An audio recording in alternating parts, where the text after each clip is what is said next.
5 distinct bases of social power. And this slide is very important, and because of that, I want to spend a little extra time talking about these 5 distinct powers of authority, of social power that the supervisor has and that the supervisor can use. Okay. Reward power.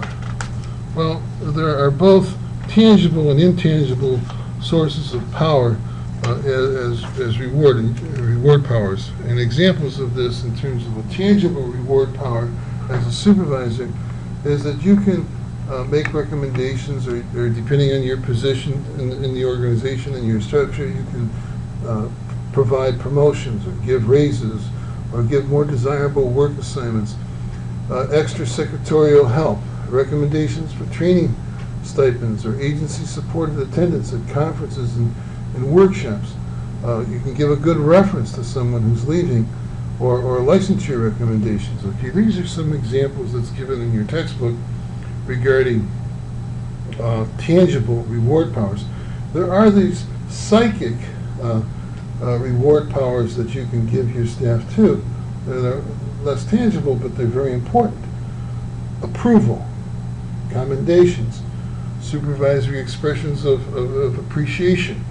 Very, very, very powerful tools that you can give when you meet with staff by complimenting them publicly, privately, giving them nods of approval, giving them commendations. Very powerful, very important.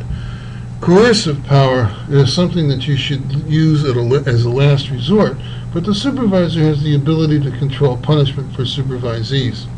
These include demotions, dismissal, a power of efficiency ratings, less satisfactory work assignments, and or a negative reference. Okay, there are some.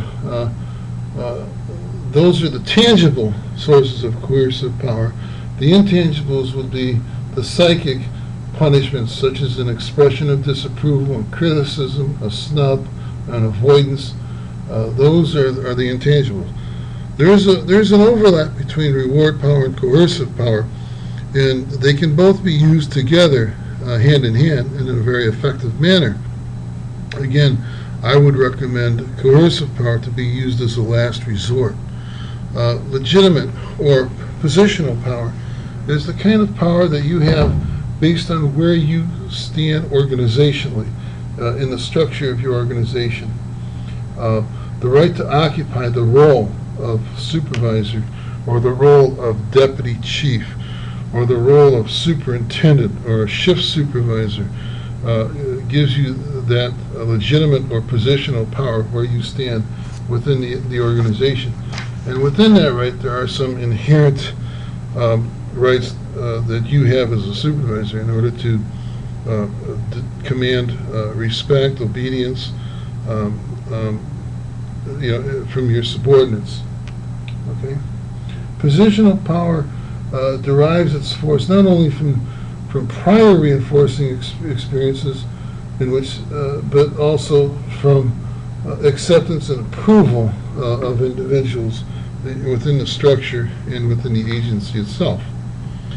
Referent power is the power that derives from the supervisee's identification with you as a supervisor, the desire to be liked by the supervisor, or to be liked by an individual, in your position. Referent power has its source from a positive relationship between supervisor and supervisee. The attraction that the supervisee feels towards the supervisor. It's relationship building, and it's a very powerful tool, because if the supervisee or the subordinate doesn't like you or has no respect for their supervisor, then other things can become noticeable and get played out in terms of not following advice, or they go to someone else for guidance and direction even after you've told them what to do or you've described the expectations. They want to be, they're looking for someone to reassure or to check what it is that you have described or expected of them. Okay? Expert power derives from the special knowledge and skills that the supervisor has and the supervisees need. And this is the power of professional competence, the power of knowledge, the power of experience, the power of making decisions and sound judgment calls. In many ways, this expert power and referent power go hand in hand. You could have a lot of expertise or expert power, but if you don't have a good relationship with people, a lot is lost. Okay, so referent power has a potential of broadly or influencing your expert power in terms of its acceptance or lack of acceptance, is the point that's being made here. As you can see, these distinct bases of social power are very significant, they're very important, and you as a supervisor need to understand how to use them and use them effectively. You as supervisees who plan to become supervisors have seen and observed and experienced these different sources of power that supervisors have used with you.